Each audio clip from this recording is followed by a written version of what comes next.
नमस्कार, सुपरफास्ट राजस्थान में आपका स्वागत है। मैं हूं सुमित गुप्ता। चलिए शुरू करते हैं सुपरफास्ट खबरों का सिलसिला। आज गुजरात के नए सीएम के चुनाव को लेकर अहमदाबाद में वित्त मंत्री अरुण जेटली बीजेपी के नवनिर्वाचित विधायकों के साथ बैठक करेंगे, जिसमें गुजरात के नए मुख्यमंत्री के नाम का ऐलान भी हो सकता है। खबरों के मुताबिक गुजरात के नए मुख्यमंत्री का शपथ ग्रहण 25 दिसंबर को हो सकता है। इस दिन पूर्व प्रधानमंत्री अटल बिहारी वाजपेयी का जन्मदिन है। साल 2012 के चुनाव के बाद नरेंद्र मोदी ने चौथी बार 25 दिसंबर को ही शपथ ग्रहण किया था। हिमाचल प्रदेश के नए मुख्यमंत्री के नाम का ऐलान आज विधायक दल की बैठक में किया जाएगा। गुरुवार को शिमला में पर्यवेक्षक निर्मला सीतारमण और नरेंद्र तोमर ने पार्टी विधायकों के साथ बैठक की और उनकी राय ली। ट्रिपल तलाक बिल अगले सप्ताह के लिए टल गया है। लोकसभा कार्यसूची से हटा ट्रिपल तलाक बिल सर्वसम्मति से इस बिल को पास करना चाहती है। केंद्र सरकार सभी राजनीतिक पार्टियों से एक बार फिर बात करेगी। गुजरात के CM Vijay Rupani, deputy CM Nitin Patel और अन्य मंत्रियों ने राज्यपाल ओपी कोहली को अपना इस्तीफा सौंप दिया है। हालांकि अगली सरकार बनने तक रूपाणी अंतरिम सीएम बने रहेंगे। 2G घोटाले में पटियाला हाउस कोर्ट की सीबीआई विशेष अदालत ने पूर्व दूरसंचार मंत्री ए राजा और डीएमके सांसद कनिमोझी समेत सभी 17 आरोपियों को बरी कर दिया। 2G घोटाला 1,76,000 करोड़ रुपए का था। 2G स्पेक्ट्रम केस में विशेष सीबीआई अदालत के फैसले के खिलाफ ईडी अपील करेगी। इस केस में कनिमोझी और ए राजा समेत 17 आरोपियों को बरी कर दिया गया। घोटाले में आरोपी बनाए गए तत्कालीन दूरसंचार मंत्री ए राजा ने कहा कि उनके कार्यकाल में ही संचार क्रांति आई, लेकिन उन्हें ही अपराधी बना दिया गया। केस में आरोपी डीएमके से राज्यसभा सांसद कनिमोझी ने कोर्ट के फैसले का स्वागत किया है। उन्होंने बताया कि इंसाफ किया गया है। डीएमके परिवार के लिए ये बड़ा दिन है। 2G घोटाले में कनिमोझी के बरी होने के बाद कांग्रेस नेता गुलाम नबी आजाद और आनंद शर्मा ने उनके आवास जाकर मुलाकात की और उन्हें बधाई दी। 2G घोटाले का फैसला आने के बाद चेन्नई में भी जश्न मनाया गया। डीएमके नेता एमके स्टालिन करुणानिधि से मुलाकात की। उनके आवास पर भी जश्न का माहौल था। 2G स्कैम का फैसला आने के बाद दिल्ली में डीएमके समर्थकों ने जमकर जश्न मनाया। सड़क पर आतिशबाजी की और खुशी का इजहार किया। पूर्व प्रधानमंत्री मनमोहन सिंह ने 2G घोटाले के फैसले का स्वागत किया। उन्होंने खुशी जताई कि कोर्ट ने यूपीए के खिलाफ किए गए प्रोपेगेंडे को नकार दिया और उन पर लगाए सभी आरोप गलत साबित हुए। 2G घोटाले के याचिकाकर्ता और बीजेपी नेता सुब्रमण्यम स्वामी कोर्ट के फैसले से निराश नहीं है। स्वामी ने बताया कि सरकार को इस फैसले के खिलाफ ऊपरी अदालत में अपील करनी चाहिए।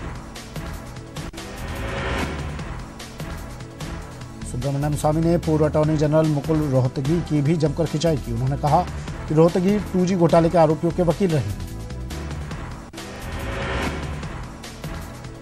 2G घोटाले पर आए फैसले पर वित्त मंत्री अरुण जेटली ने कांग्रेस को लताड़ लगाई है। उन्होंने बताया कि कांग्रेस कोर्ट के फैसले को ईमानदारी का सर्टिफिकेट नहीं समझे। वित्त मंत्री ने बताया कि 2G पर 2012 में सुप्रीम कोर्ट ने लाइसेंस रद्द किया था। बिना नीलामी के 2G लाइसेंस बांट दिए गए थे। इसमें अनियमितता बरती गई थी। 2G घोटाले के फैसले पर समाजसेवी अन्ना हजारे ने भी अपनी राय दी है। अन्ना हजारे ने कहा कि सरकार के पास अगर सबूत है तो उन्हें हाईकोर्ट में यह मामला ले जाना चाहिए।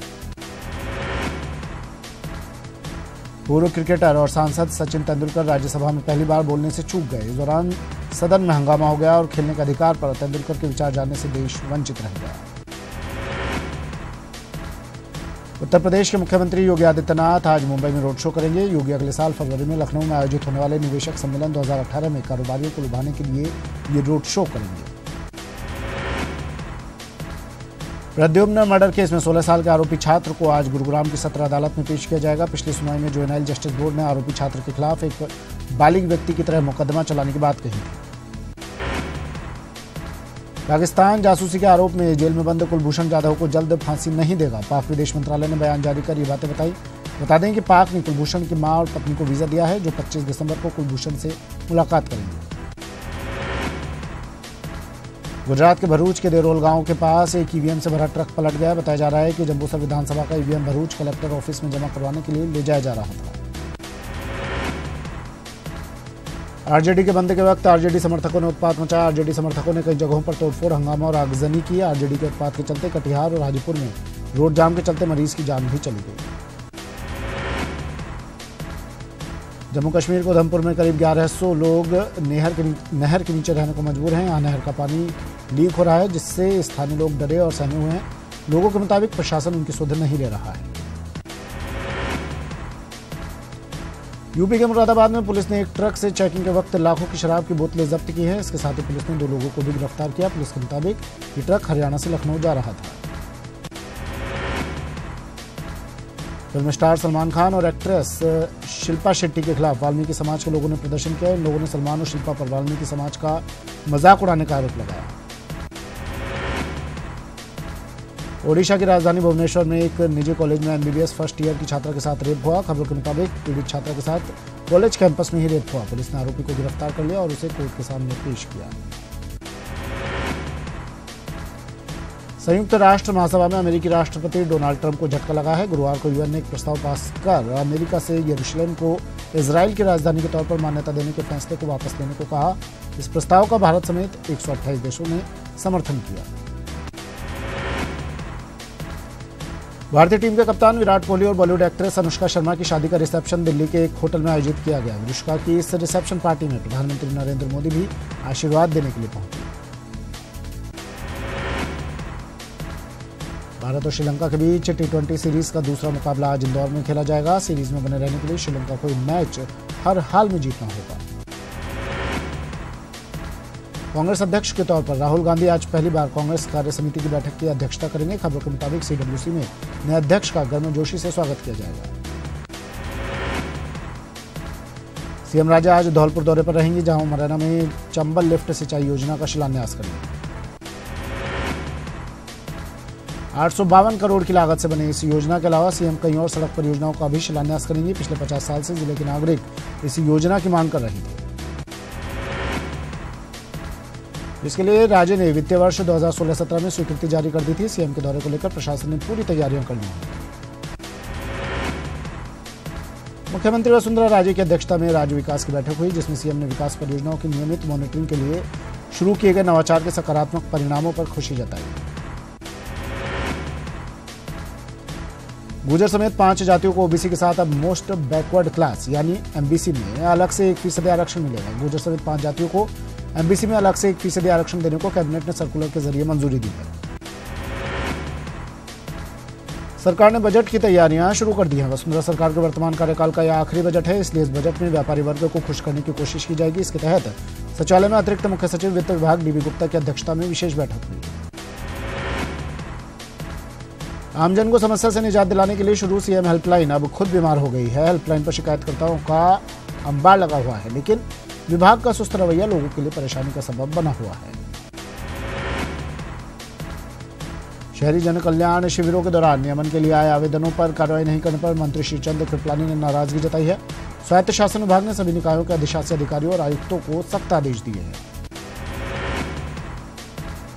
प्रदेश भर में चल रही सेवारत डॉक्टर्स की हड़ताल से अस्पतालों में हालात बिगड़ गए हैं। मरीजों को इलाज के लिए दर दर भटकना पड़ रहा है। वहीं अस्पतालों में शवों का पोस्टमार्टम तक नहीं हो पा रहा है। प्रदेश में सेवारत डॉक्टर्स की हड़ताल जारी है। इसी बीच चिकित्सा मंत्री कालीचरण सराफ ने प्रेस कॉन्फ्रेंस कर डॉक्टर्स से हड़ताल खत्म करने की अपील की है। सराफ ने कहा कि उनकी सारी मांगें मान ली गई हैं, वे काम पर लौटे, उन्हें गिरफ्तार नहीं किया जाएगा। सरकार और डॉक्टर्स के बीच बने गतिरोध को तोड़ने के लिए all India government doctors association के 3 पदाधिकारी जयपुर आए। पदाधिकारियों ने मंत्री कालीचरण सराफ से मुलाकात कर डॉक्टर्स की मांगों को पूरा करने का आग्रह किया, जिससे कि हड़ताल खत्म हो सके। प्रदेश में सेवारत चिकित्सकों की हड़ताल से अस्पतालों में हालात बिगड़ने लगे हैं। उदयपुर के सबसे बड़े एमडी अस्पताल में मरीजों को परेशानी का सामना करना पड़ रहा है। दूर दूर से आए मरीजों की मुसीबतें बढ़ गई हैं, जिसके चलते गरीब लोगों को निजी अस्पताल जाना पड़ रहा है, जहां भी लंबी लंबी कतारें देखी जा रही हैं। धौलपुर के सैपो में नाले के निर्माण को लेकर ग्रामीणों ने प्रदर्शन किया। 1 महीने पहले शुरू हुआ नाले की खुदाई का कार्य अभी तक पूरा नहीं हो सका, जिसके कारण आने जाने वाले लोगों को काफी परेशानी का सामना करना पड़ रहा है। बांसवाड़ा में राष्ट्रीय ब्राह्मण महासंघ के तत्वावधान में जातिगत आरक्षण के विरोध में शहर में वाहन रैली निकाली और राष्ट्रपति के नाम जिला कलेक्टर को ज्ञापन दिया। इस दौरान आरक्षण के विरोध में युवा हाथों में तख्तियां लेकर वैदिक मंत्रोच्चार का पाठ करते नजर आए। राजस्थान पैरामेडिकल एसोसिएशन ने चूरू जिला मुख्यालय पर अपनी मांगों के समर्थन में प्रदर्शन करते हुए रैली निकाली और काली पट्टी बांधकर विरोध प्रदर्शन किया। अजमेर के नसीराबाद में उपखंड अधिकारी राम अवतार कुमावत के अभद्र व्यवहार के चलते तहसील और उपखंड कार्यालय के सैकड़ों कर्मचारी सामूहिक अवकाश लेकर जिला कलेक्ट्रेट कार्यालय पहुंचे और कलेक्टर को एसडीएम की शिकायत करते हुए उन्हें तत्काल पद से हटाने की मांग की। कोटा के राजकीय वाणिज्य कन्या महाविद्यालय में छात्राओं के कई बार शिकायत करने के बाद भी प्रबंधन के क्लासरूम की सफाई की, जिसके बाद छात्राएं घर से दीवारों की रंगाई पुताई करने के लिए कलर और ब्रश लेकर क्लासरूम की सफाई करने पहुंच गए। बांसवाड़ा में वाल्मीकि समाज बेरोजगार सफाई कर्मी भर्ती संघर्ष समिति की ओर से सफाई कर्मी भर्ती की मांग को लेकर नगर परिषद के बाहर धरना दिया। भारत के जल संसाधन विभाग के अधीक्षण अभियंता कार्यालय पर आए सैकड़ों किसानों ने अपनी मांगों को लेकर जमकर प्रदर्शन किया और कार्यालय का घेराव कर मेन गेट पर ताला लगाकर विरोध जताया। झाजूसर के ग्रामीणों ने गांव के स्कूल को पीपीपी मोड पर दिए जाने का विरोध करते हुए स्कूल पर ताला जड़कर प्रदर्शन किया। डीओ ऑफिस चूरू से भेजे गए अधिकारी सतीश कुमार ने ग्रामीणों से बात कर समझाइश की, लेकिन ग्रामीण अपनी मांग पर अड़े रहे। सुजानगढ़ के उपखंड कार्यालय पर सुजला क्षेत्र को जिला बनाने की मांग को लेकर महासत्याग्रह अभियान के तहत सैकड़ों लोगों ने एक दिवसीय सांकेतिक धरना दिया। अब बात कर लेते हैं डॉक्टर्स की हड़ताल की। डॉक्टर्स हड़ताल पर हैं, मरीज परेशान हैं, अस्पतालों की व्यवस्था पूरी तरह से बिगड़ चुकी है। चिकित्सा मंत्री ने प्रेस कॉन्फ्रेंस की और कहा कि डॉक्टर्स की सभी मांगे मान ली हैं, सभी मांगों को लागू कर दिया गया है। डॉक्टर्स से वापस लौटने की चिकित्सा मंत्री सरकार लगातार अपील कर रही है।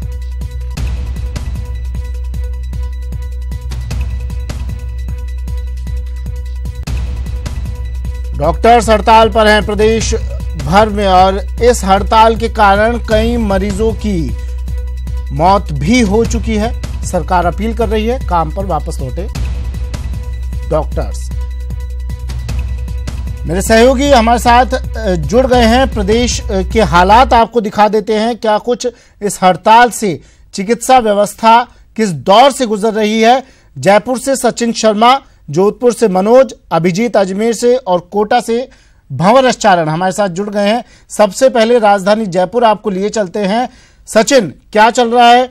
सरकार अपील कर रही है लगातार, क्यों इस अपील का असर इन डॉक्टर्स पर नहीं हो रहा है? सरकार कह चुकी है, चिकित्सा मंत्री कह रहे हैं कि सारी मांगे मान ली गई हैं, फिर भी ये काम पर नहीं लौट रहे।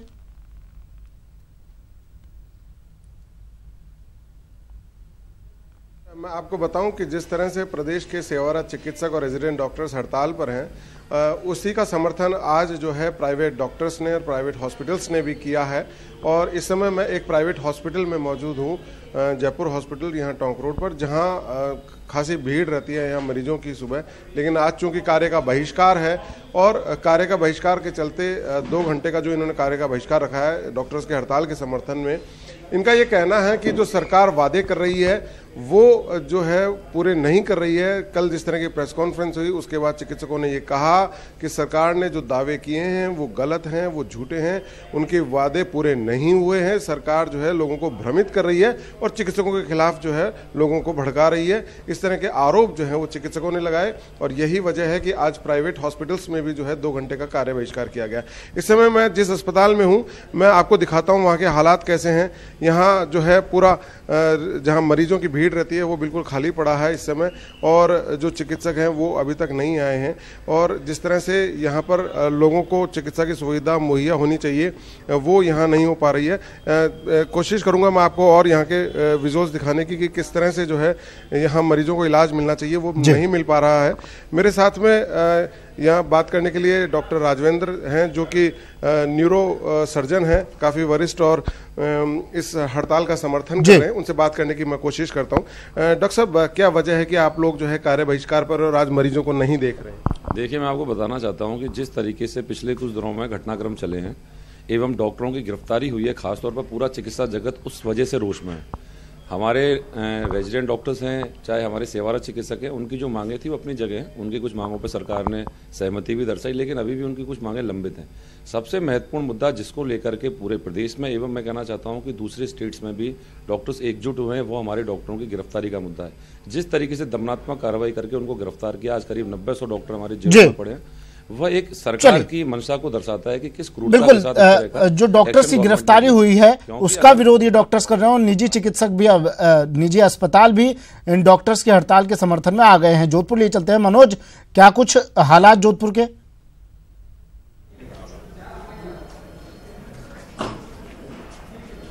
जी सुमित, जोधपुर में भी प्रदेश में जिस तरीके से डॉक्टरों की हड़ताल हुई उसके बाद मरीज परेशान है, वही के वही तस्वीर है, कोई बदलाव हुआ नहीं है। हालांकि कल सरकार की तरफ से जो एक सकारात्मक रुख कह सकते हैं वो आया है कि मांगे हम मान रहे हैं, फिर भी जो है डॉक्टर अभी लौटे नहीं है और साथ ही साथ अब आफत और बढ़ गई क्योंकि जो निजी अस्पताल है वो भी 2 घंटे की हड़ताल पर। और मैं आपको एक यहाँ का एक दृश्य दिखाता हूँ। आप देख सकते हैं कि जो काउंटर है जहाँ पर मरीजों के लिए जो पर्ची बनती है वो खाली पड़ा हुआ है क्योंकि लोग अब निराश है। लोग अब सरकारी अस्पताल से पर्ची लेने इसलिए नहीं आ रहे हैं कि उन्हें पता है कि आज जो है प्राइवेट जो हॉस्पिटल है वो भी 2 घंटे तक जो है बंद रहेंगे। तो इक्का दुक्का जो है इक्का दुक्का लोग आ रहे हैं, बाकी जो है पूरा जो काउंटर है वो खाली पड़ा हुआ है। सीधा सीधा है कि अब मरीजों को जो है समझ नहीं आ रहा है कि आखिर में हम किसके भरोसे हैं, हमारा कौन होगा, क्योंकि एक तरफ जो है डॉक्टर सेवारत डॉक्टर है वो हड़ताल पर है, दूसरी ओर वही कोटा के हाल जान लेते हैं। भंवर एस सहयोगी वहां मौजूद हैं। भंवर, क्या कुछ कोटा में अब निजी चिकित्सक भी इस हड़ताल के समर्थन में आ गए हैं? हालात क्या है वहां पर अब?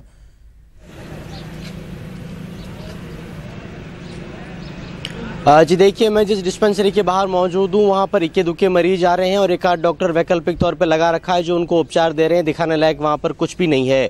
लगातार सुमित पहले दिन के बाद से लेकर और आज दिन तक स्ट्राइक के असर जो है स्ट्राइक का, हड़ताल का, वो व्यापक होता जा रहा है। अगर कोटा संभाग की बात करें तो 600 चिकित्सक कुल मिला के सेवारत और रेजिडेंट यहाँ पर स्ट्राइक पर जा चुके हैं। ये आंकड़ा लगातार बढ़ता जा रहा है। वैकल्पिक तौर पे कोटा में मिलिट्री हॉस्पिटल से मदद ली गई है। आज सेना के कुछ चिकित्सक जो है वो पहुंच रहे हैं अस्पतालों में, रामपुरा अस्पताल में, ईएसआई अस्पताल में, वो वहां पर सेवाएं देंगे। ओपीडी बहुत गिर गई है। अब मरीजों ने सरकारी अस्पतालों में, डिस्पेंसरीज, गवर्नमेंट जो है वहां पर आना बंद कर दिया है। प्राइवेट हॉस्पिटल्स में जाना वो मुफीद समझ रहे हैं और वहां पर उनको महंगा इलाज मिल रहा है। आप समझिए सुमित, जो आदमी रोज खाता कमाता है, जो दिहाड़ी मजदूरी करता है, जो बामुश्किल पूरे महीने में 3 से 4 हजार रुपए ही कमा पाता है, अगर उसको इलाज के लिए फीस के भी 300 रुपए चुकाने पड़ेंगे तो ये सरकार की भी जिम्मेदारी बनती है और कहीं कहीं चिकित्सकों का नैतिक दायित्व भी इसमें शामिल है। तो हालात लगातार बिगड़ते जा रहे हैं और इसकी परेशानी जो है वो आखिरकार जाकर के आम आदमी के माथे ही पड़ रही है। आज आईएमए के डॉक्टर, आम आदमी परेशान है, डॉक्टर्स हड़ताल पर है, निजी चिकित्सक भी अब इस हड़ताल में शामिल हो गए हैं। अभिजीत सहयोगी अजमेर से जुड़े हुए हैं। अभिजीत, ख्वाजा के दर पर देश भर से लोग आते हैं, दुआएं मांगते हैं। अब ये लगता है कि दवा की नहीं, सिर्फ दुआओं का ही एक आखिरी रास्ता इन लोगों के पास रह गया है। दुआओं के जरिए ही काम इन्हें निकालना पड़ेगा अपना।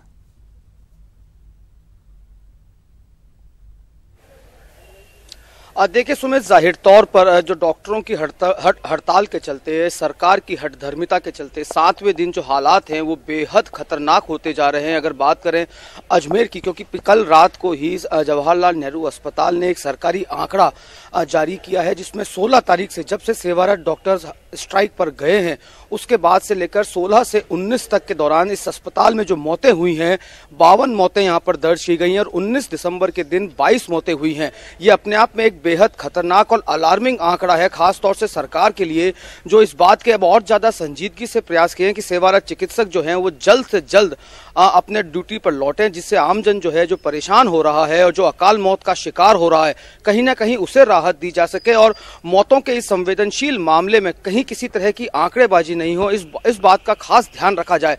मैं इस वक्त जेएलएन अस्पताल की कैजुअलिटी के यहाँ पर हूँ सुमित, और अब से पहले हमने अंदर का राउंड लगाया था और देखा था कि जो अस्पताल के अधीक्षक हैं डॉक्टर अनिल जैन, वो फिलहाल यहाँ पर नहीं पहुंचे हैं, चूंकि वो अभी ओपीडी में है, देख रहे हैं। सीनियर डॉक्टर्स जो हैं तमाम वो जरूर यहाँ पर मुस्तैद हैं, अपनी व्यवस्थाओं को संभाले हुए हैं, लेकिन जो रीढ़ की हड्डी है, रेजिडेंट डॉक्टर्स और सेवारत चिकित्सक, जिनका संयुक्त आंकड़ा करीब 500 के आसपास पहुंचता है, उनकी गैर मौजूदगी ने जेएलएन अस्पताल में मौतों के आंकड़े को बहुत ज्यादा बढ़ा दिया है और ये एक बेहद संवेदनशील मामला इस वक्त खास तौर से अजमेर के लिहाज से अगर बात की जाए तो सामने आया, जहां लगातार मौतें हो रही हैं। कल भी 15 कैजुअलिटीज जो हैं वो जेएलएन अस्पताल में रिकॉर्ड की गई है। हालांकि अस्पताल के जो अधिकारी हैं वो इस बात को कह रहे हैं कि बेपटरी हो चुकी है चिकित्सा व्यवस्था, मरीज परेशान है, 10,000 डॉक्टर्स हड़ताल पर और अब इनके समर्थन में निजी चिकित्सक भी, प्राइवेट अस्पताल भी अब इनके समर्थन में आ गए हैं। मनोज, जोधपुर से जुड़े, अभिजीत अजमेर से, भंवर एस कोटा से, आप तीनों का शुक्रिया तमाम तस्वीरें दिखाने के लिए, तमाम जानकारी के लिए। चलिए बुलेटिन में फिलहाल इतना ही, दीजिए इजाजत, नमस्कार।